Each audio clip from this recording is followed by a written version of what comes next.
सहनाववतु सहनौ भुनक्तु सह वीर्यं करवावहै तेजस्विनावधीतमस्तु मा विद्विषावहै। ओम शांति शांति शांति। संस्कृत एवं संस्कृति कक्षा 5। कल की कक्षा में हमने शिक्षा का क्या अर्थ होता है, शिक्षा के कितने भेद होते हैं, शिक्षा से संबंधित कितने ग्रंथ प्रतिपादित हो चुके हैं, सूत्रात्मक शिक्षा के ग्रंथ और श्लोकात्मक शिक्षा ग्रंथ, इन सब विषयों में हमने चर्चा की। और साथ में शिक्षा शब्द की सिद्धि और अक्षर शब्द की सिद्धि ये भी हमने सीखी। आज हम प्रारंभ करते हैं वर्णोच्चारण शिक्षा, जिसे हम पाणिनीय शिक्षा भी कहते हैं। इससे पहले एक श्लोक आपके सामने उपस्थित है।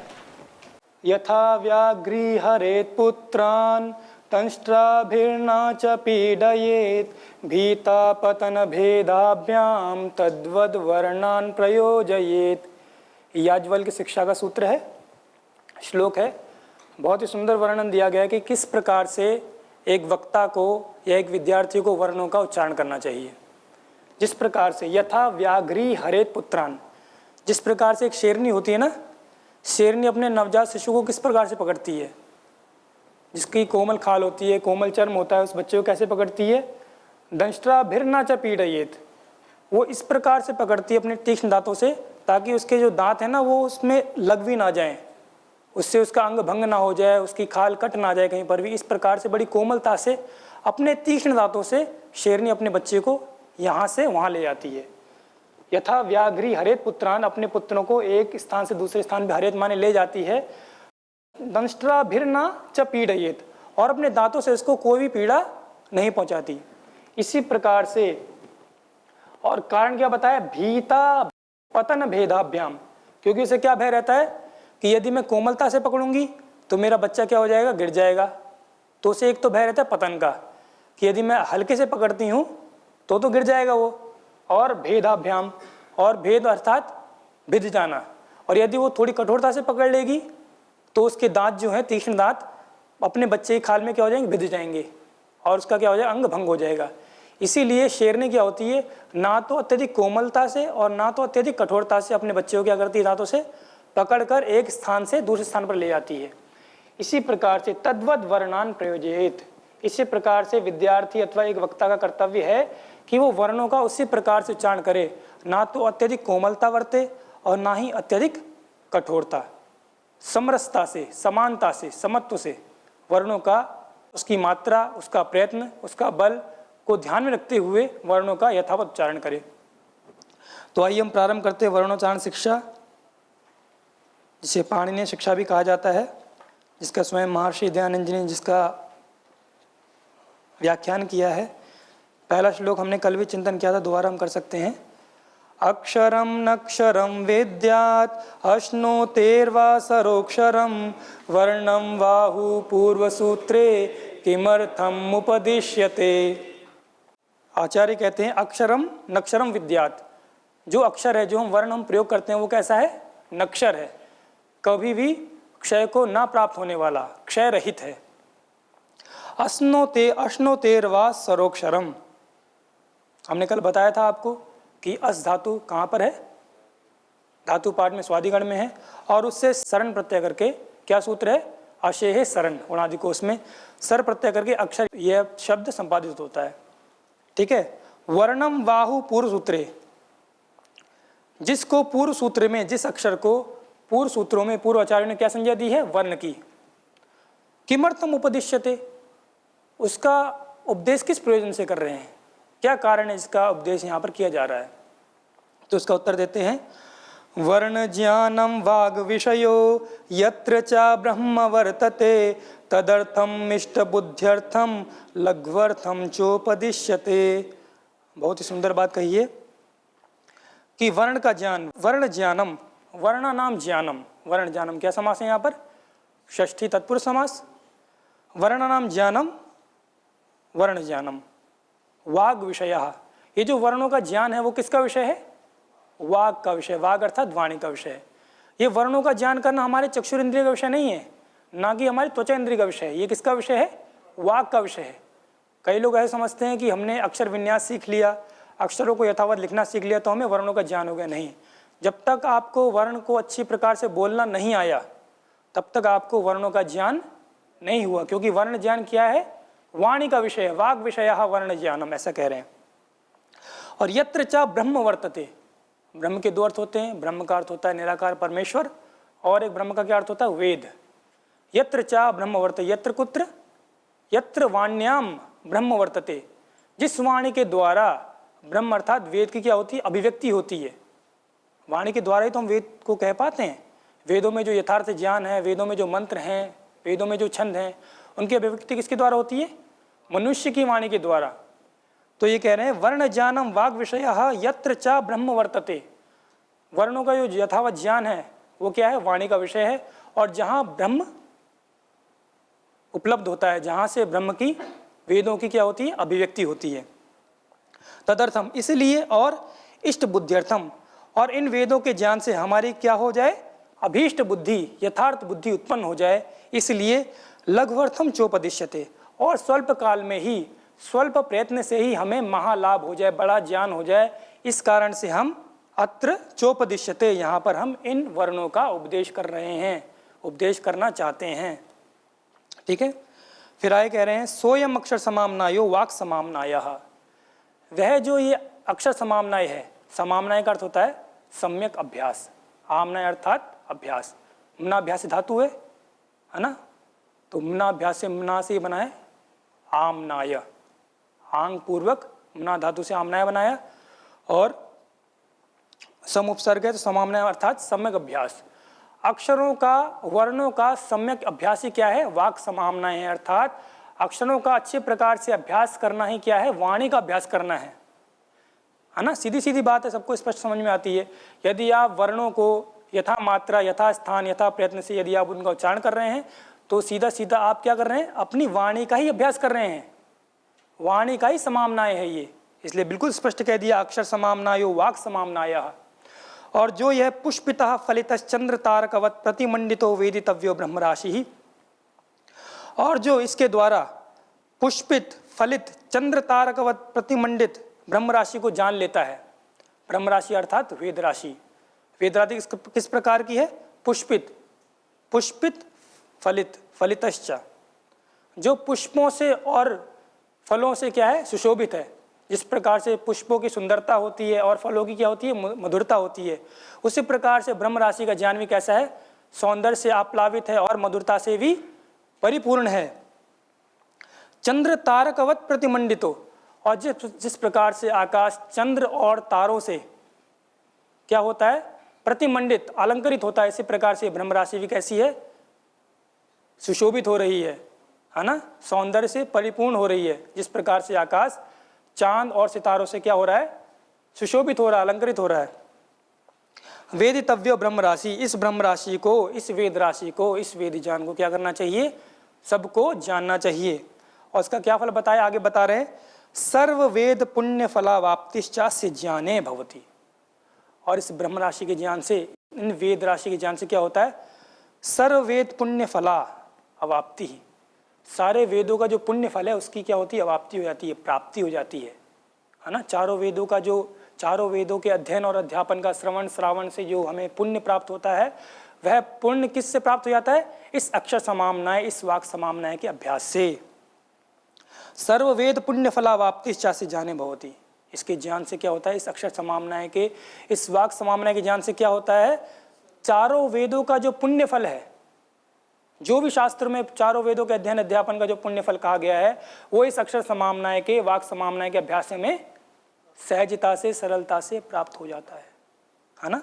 सर्ववेद पुण्य फलावाप्ति, अवाप्ति माने प्राप्ति, चास्य इसके ज्ञाने भवति, इसके ज्ञान से हो जाती है।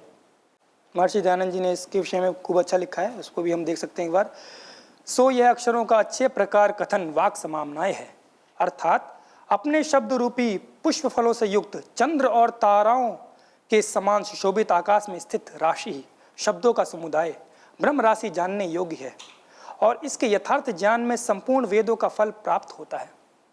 इसमें वर्णों के ठीक ठीक उच्चारण से सुनने में प्रीति और भ्रम की निवृत्ति होती है ना। देखो दो लाभ बताए इसमें कि वर्णों के ठीक प्रकार से उच्चारण करने से दो लाभ क्या होते हैं।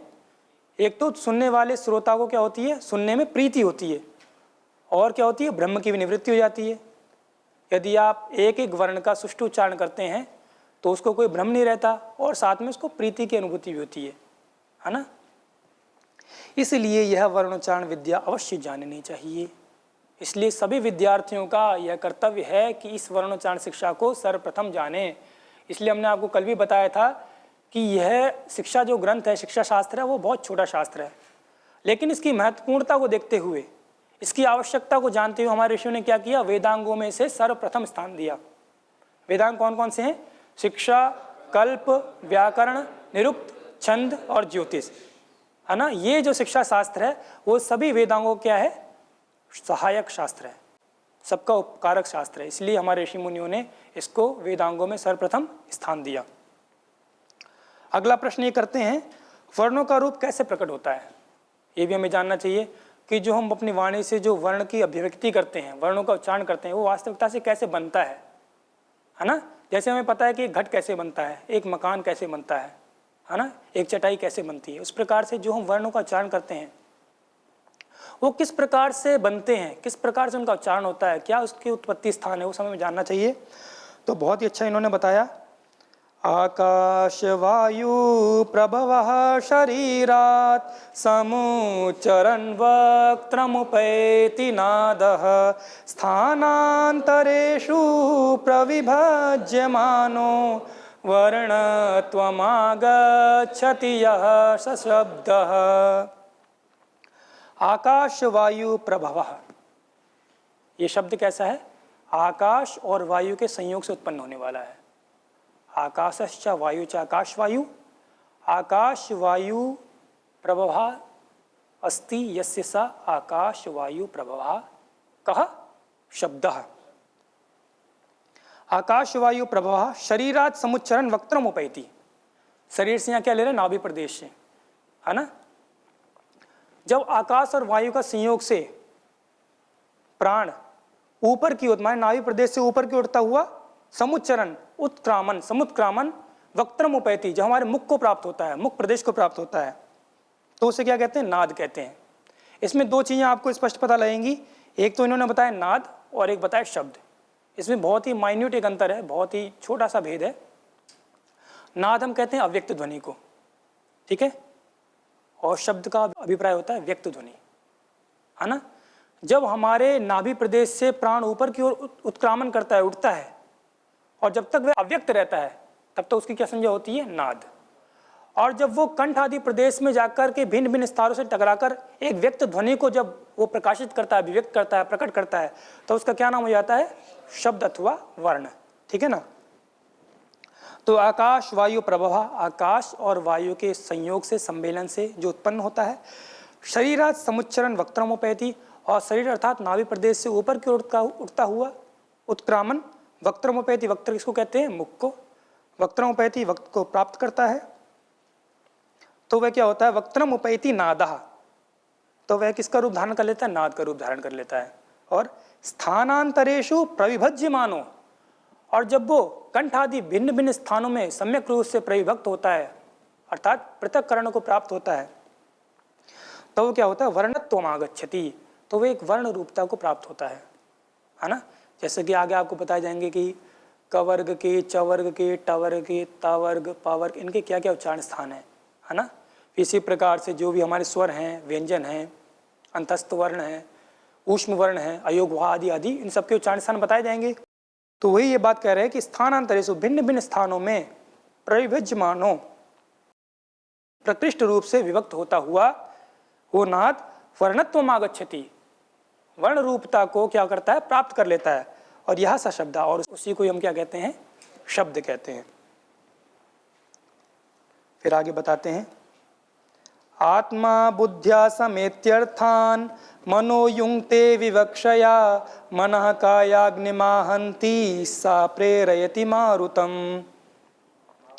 अब ये ऐसे बताना चाह रहे हैं कि वास्तविकता में हम शब्द क्यों बोलते हैं या इसका मूल स्रोत क्या है, इन शब्दों के उच्चारण में, इन शब्दों की अभिव्यक्ति में मूल स्रोत क्या है, मूल स्थान क्या है। तो कह रहे हैं आत्मा, आत्मा बुद्धिया समेत्यर्थान, जो हमारा आत्मा है वही इन शब्दों का क्या है, मूल आश्रय स्थान है।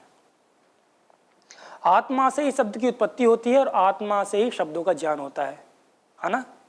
कोई आप शब्द बोलेंगे तो इन दीवालों को नहीं पता लगेगा, क्यों? क्योंकि इनमें आत्मा नहीं है। आप शब्द बोलेंगे तो आपके पास में बैठे साथी को पता लगेगा, क्यों? क्योंकि इसमें आत्मा है। आप शब्दों का उच्चारण कर रहे हैं, क्यों? क्योंकि आपके अंदर आत्मा है। और दूसरा व्यक्ति समझ पा रहा है, क्यों? क्योंकि उसके पास भी आत्मा है। आत्मा से ही शब्दों की उपलब्धि होती है, उत्पत्ति होती है, और आत्मा से ही उन शब्दों का ज्ञान होता है। मैं कुछ शब्द बोल रहा हूँ तो इस गमले को पता नहीं लग रहा, इस डेस्क को पता नहीं लग रहा है। जो मैं शब्द बोल रहा हूँ आप सबको पता लग रहा है ना, लेकिन इन दीवालों को पता नहीं लग रहा। क्यों? क्योंकि इनमें आत्मा नहीं है। यदि मुझ में आत्मा नहीं होती तो मैं भी शब्द नहीं बोल पाता, है ना। तो आत्मा का उत्पत्ति स्थान क्या है, स्रोत स्थान क्या है? शब्द का स्रोत स्थान क्या है? आत्मा। और शब्द का ज्ञान किसके द्वारा होता है? आत्मा के द्वारा। सीधी सी बात है। अब आत्मा का रोल क्या होता है शब्द की उत्पत्ति में बता रहे हैं, आत्मा बुद्धिया समेत्यर्थान मनो युंक्ते विवक्षया। जब आत्मा को, हमारी जीवात्माओं को कुछ कहने की विवक्षा होती है, विवक्षा अर्थात वक्तुम इच्छा विवक्षा भवती, जब हमारा आत्मा कुछ कहना चाहता है तो सर्वप्रथम क्या करता है वो, बुद्धिया समेत्यर्थान, हमारी बुद्धि में भिन्न भिन्न प्रकार के अर्थ होते हैं, उनको क्या करता है, समेत्य, समेत्य का अर्थ होता है समाकृष्य, उनको इकट्ठा कर लेता है। आत्मा कुछ कहने की विवक्षा से हमारे बुद्धि में प्राप्त अर्थों को क्या करता है, अपनी ओर आकर्षित कर लेता है, इकट्ठा कर लेता है, और मनोयुंक्ते, और साथ साथ मन को क्या करता है, प्रेरित कर देता है ना। आत्मा कुछ कहने की इच्छा से क्या करता है, पहले तो बुद्धि के द्वारा अर्थों को क्या करता है, आकृष्ट कर लेता है, इकट्ठा कर लेता है, और मन को क्या करता है, प्रेरित कर देता है। और मन आगे क्या करता है, ये देखिए, मनः कायाग्नि माहंती, कायाग्नि अर्थात जठराग्नि। और मन क्या करता है, मन आगे चलकर हमारी जठराग्नि को क्या करता है, प्रेरित कर देता है, उद्बुद्ध कर देता है, अभिज्वलित कर देता है, उसको प्रताड़ित कर देता है। मनः कायाग्निम आहंति, और सा प्रेरयति मारुतम, सा कहा, सा जाठराग्नि, कम प्रेरयति मारुतम प्रेरयति, और वो अभिज्वलित प्रताड़ित जाठराग्नि क्या करती है, मारुतम प्रेरयति, मारुत माने वायु को प्रेरित कर देती है। मारुतस्तु रसीचरण, और जो मारुत है, जो वायु है, वो क्या करती है, उरसी माने हमारे वक्षस्थल के ऊपर उठती है, ऊपर की ओर क्या करती है, उत्क्रामण करती है, समुच्चरण करती है, जैसे हमने पूर्व में देखा, ऊपर की ओर उठते हुए मंद्रम जनयति स्वरम, और मंद मंद गंभीर रूप से क्या करती है, स्वर को उत्पन्न कर देती है। कौन? मारुत। तो पूरी प्रक्रिया बता दी इन्होंने। आत्मा कुछ कहने की विवक्षा से बुद्धि के द्वारा अर्थों को क्या करता है, समेत्य अर्थात समाकृष्य, इकट्ठा करता है। इकट्ठा करने के बाद में मनोयुंक्ते, मन के साथ में युक्त होता है। फिर मनः कायाग्नि माहंती, और मन क्या करता है, हमारी जो कायाग्नि है, कायाग्नि अर्थात जाठराग्नि है, उसको क्या करता है, आहंती अर्थात प्रताड़यति, ताड़ना करता है।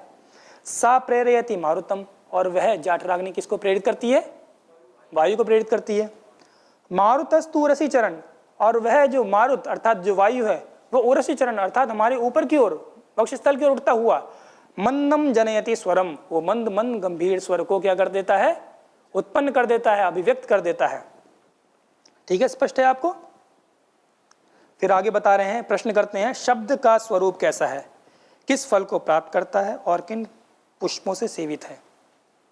उत्तर में बताया, तमक्षरम ब्रह्म परम पवित्रम गुहाशयम सम्यगुशंति विप्राह, सा श्रेयसा चाभ्युदयेन चैव सम्यक प्रयुक्तः पुरुषम युनक्ति, है ना। इसके दो फल बता दिए, और दोनों फल ही पर्याप्त हैं। मनुष्य दो फल की प्राप्ति के लिए ही आजीवन प्रयत्न करता रहता है ना, और उनमें से शायद एक ही फल को प्राप्त कर पाता है या एक भी नहीं कर पाता। और इन्होंने इस वाणी के द्वारा दोनों फल की प्राप्ति बता दी है, अभ्युदय की भी और निःश्रेयस की भी। तम अक्षरम ब्रह्म परम पवित्रम गुहाशयम सम्यक उशंति विप्राह, तम अक्षरम नासरहितम, ब्रह्म, ब्रह्म अर्थात वेद शब्द ज्ञान, परम पवित्रम जो परम पवित्र है, निर्मल है, गुहाशयम जो गुहा में स्थित है, गुहा अर्थात हमारी बुद्धि रूपी जो गुहा है वहाँ पर स्थित है, सम्यक उशंति विप्राह, विप्रजन, बुद्धिमान लोग, सुधीजन, विद्वान लोग जिसकी क्या करते हैं, उशंति, उसकी प्राप्ति की कामना करते हैं। किसकी प्राप्ति कामना करते हैं? उस अक्षर ब्रह्म की, उस शब्द ज्ञान की, जो क्या है, परम पवित्र है, जो परम निर्मल है और हमारी गुहा में क्या है, बुद्धि रूपी गुहा में स्थित है।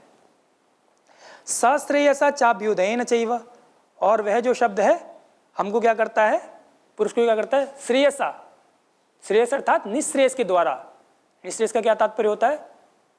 पारलौकिक सुख अर्थात मोक्ष या स्वर्ग भी हम कह सकते हैं। सश्रेयसा चाभ्युदयेन चैव, और अभ्युदय का अर्थ क्या होता है? यह लौकिक सुख जो इस लोक में प्राप्त होता है, साधन, सुख, समृद्धि, संपत्ति आदि जो भी भौतिक सुख है उसे अभ्युदय कहते हैं। और जो पारलौकिक, इस लोक से इतर जो सुख है, स्वर्ग, मोक्ष आदि, उसे क्या कहते हैं? निश्रेयस। सश्रेयसा चाभ्युदयेन चैव सम्यक प्रयुक्तः पुरुषम युनक्ति, जो इस अक्षर ब्रह्म का सम्यक रूप से क्या करता है, प्रयोग करता है, वो शब्द अक्षर ब्रह्म, उसको श्रेयसा चाभ्युदयेन, उस व्यक्ति को, उस पुरुष को श्रेयस के द्वारा अर्थात निश्रेयस के द्वारा, पारलौकिक संपदा के द्वारा और अभ्युदय के द्वारा, अभ्युदय का क्या तात्पर्य है? यह लौकिक सुख के द्वारा, समृद्धि के द्वारा क्या कर देता है? युनक्ति, युक्त कर देता है। समझ में आ गया? स्पष्ट है आपको श्लोक? एक बार फिर पढ़ लेते हैं। तम अक्षरम ब्रह्म परम पवित्रम गुहाशयम सम्यक उशंति विप्राह सश्रेयसा चाभ्युदयेन चैव सम्यक प्रयुक्तः पुरुषम युनक्ति। स्पष्टमस्ति? अग्रे चलामः। अब शब्द का लक्षण बता रहे हैं। शब्द का क्या लक्षण है? श्रोत्रोपलब्धिर बुद्धि निर्ग्राह्यः प्रयोगेण विज्वलित आकाश देशः शब्दः, है ना, ये महाभाष्य के प्रथमानिक से लिया गया है। शब्द का लक्षण बता रहे हैं, शब्द का क्या गुण है, शब्द को कैसे पहचाना जाए। तो कह रहे हैं प्रयोगेण अभिज्वलितः, प्रयोगेण अभिव्यक्तः, प्रयोगेण प्रकटितः, जो प्रयोग के द्वारा, जो वक्ता के अथवा विद्यार्थी के प्रयोग के द्वारा प्रकट होता है ना। ये तो बहुत सरल सी बात है। यदि आप शब्दों का प्रयोग नहीं करेंगे तो उनकी अभिव्यक्ति हो ही नहीं पाएगी, है ना। तो प्रयोगेण अभिज्वलिता, जो प्रयोग के द्वारा, हमारी वाणी के द्वारा जो अभिव्यक्त होता है, प्रकट होता है, प्रस्फुटित होता है। श्रोत्रोपलब्धि, और जो श्रोता के स्रोत इंद्रिय से क्या होता है, उपलब्ध होता है, जाना जाता है ना। आपने कुछ कहा, है ना, तो वो दूसरा सामने बैठा हुआ श्रोता किसके द्वारा उसे उपलब्ध करता है, किस इंद्रिय के द्वारा उसे उसको याद करता है? स्रोत इंद्रिय के द्वारा। मनुष्य के पास 5 इंद्रियां हैं, 5 ज्ञान इंद्रियां हैं और 5 कर्म इंद्रियां हैं। ज्ञान इंद्रिय कौन कौन सी? चक्षु, श्रोत्र, त्वक, घ्राण और रसना। ठीक है, ये 5 क्या है? ज्ञान इंद्रियां हैं। तो इन 5 ज्ञान इंद्रियों में से यह किसका विषय है? शब्द स्रोत इंद्रिय का विषय है। श्रोता जब कुछ भी जानना चाहता है तो किस इंद्रिय के द्वारा जानता है? आपके अभिप्राय को स्रोत इंद्रिय के द्वारा। ठीक है ना। तो इन्होंने कहा श्रोत्रोपलब्धि ही, स्रोत के द्वारा इसकी उपलब्धि होती है। और प्रयोगेण अभिज्वलिता, और प्रयोग के द्वारा ये क्या होता है? अभिज्वलित अर्थात अभिव्यक्त होता है, प्रस्फुटित होता है। बुद्धि निर्ग्राह्य, और बुद्धि के द्वारा क्या होता है? निगृहित होता है, वहाँ बुद्धि के द्वारा सम्यक रूप से जाना जाता है ना। यदि बुद्धि नहीं होगी तो क्या आप शब्द को जान पाएंगे? नहीं जान पाएंगे ना। ऐसा बताते हैं कि जब हम सो जाते हैं तो हमारी बुद्धि क्या होती है? अविद्या में चली जाती है ना। उस समय किसी व्यक्ति को शब्द बोला जाए तो क्या जान पाता है? नहीं जान पाता ना, क्योंकि मन सहित उसकी सारी इंद्रियां और उसका बुद्धि जितना भी पूरा संघात है वो क्या चला जाता है? किस में चला जाता है? अविद्या में चला जाता है। जिसके कारण से हमें किसी भारी विषय का, बाह्य विषय का क्या होता है? ज्ञान नहीं हो पाता है ना। तो वहाँ पर क्या होता है? बुद्धि का क्या हो जाता है? अभाव हो जाता है। मतलब बुद्धि तो रहती है लेकिन क्या हो जाती है? उस समय आवृत हो जाती है अविद्या के द्वारा। इस कारण से उस समय हमें किसी भी शब्द का या किसी बाह्य किसी प्रक्रिया का आभास नहीं हो पाता है। तो इन्होंने स्पष्ट बताया कि बुद्धि निर्ग्राह्य, बुद्धि के द्वारा क्या होता है? गृहीत होता है, बुद्धि के द्वारा जाना जाता है। मैं कोई शब्द बोल रहा हूँ तो वह क्या हो रहा है? आपकी बुद्धि के द्वारा क्या हो रहा है? जाना जा रहा है ना। तो श्रोत्रोपलब्धि ही, स्रोत इंद्रिय के द्वारा इसकी उपलब्धि होती है, पहला लक्षण। दूसरा लक्षण बताया बुद्धि निर्ग्राह्य, बुद्धि के द्वारा जो निर्गृहित होता है, जाना जाता है। प्रयोगेण विज्वलितः, प्रयोगेण प्रकटितः, जो प्रयोग के द्वारा बिना प्रयोग के शब्द को आप क्या प्रकट नहीं कर सकते, नहीं कर सकते ना, तो कोई कर सकता है, नहीं कर सकते। आकाश देशा, और उसका स्थान क्या है, आकाश, आकाश में व्याप्त रहता है, ठीक है। स शब्दा, उसे क्या कहते हैं, शब्द कहते हैं। बहुत अच्छी इन्होंने व्याख्या कर दी है, बहुत अच्छा लक्षण बताया। आगे वर्णमाला में कितने वर्ण हैं, आप सबको पता है कितने हैं, 63, 63 वर्ण है वर्णमाला में, ठीक है ना। तो उनको हम एक बार देख लेते हैं, 63 वर्ण किस प्रकार से बनते हैं वो। पहले तो हम देखेंगे स्वरों को। स्वर कितने होते हैं, 22, ठीक है। और स्वर के कितने भेद होते हैं, कौन कौन से, ह्रस्व, दीर्घ और प्लुत,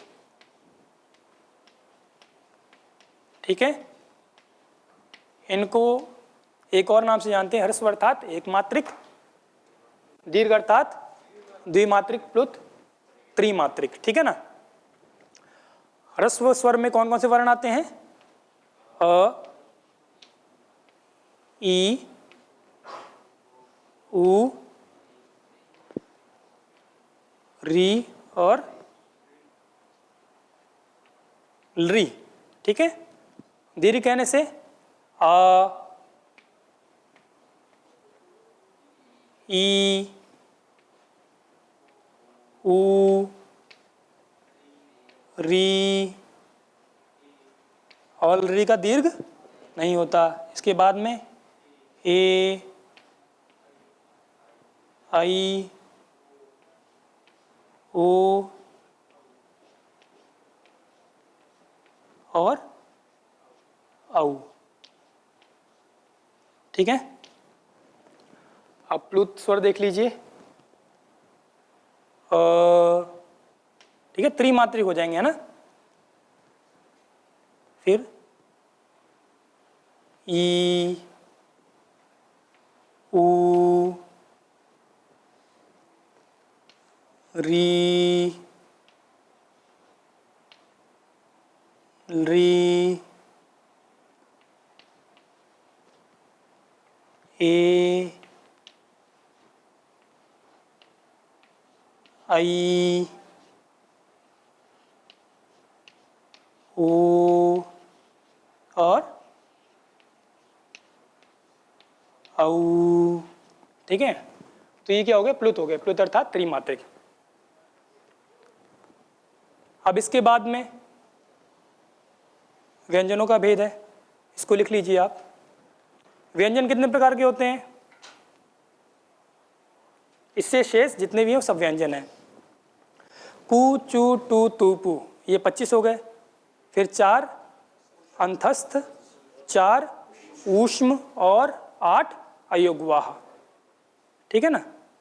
तो कु, चू, टू, तू, पू, इनका क्या क्या उच्चारण स्थान है, ठीक है ना। फिर ऊष्म वर्णों का क्या उच्चारण स्थान है, अंतस्थ वर्णों का क्या उच्चारण स्थान है, अयोग्वाह का उच्चारण स्थान क्या क्या है, इसके विषय में हम कल फिर चर्चा करेंगे।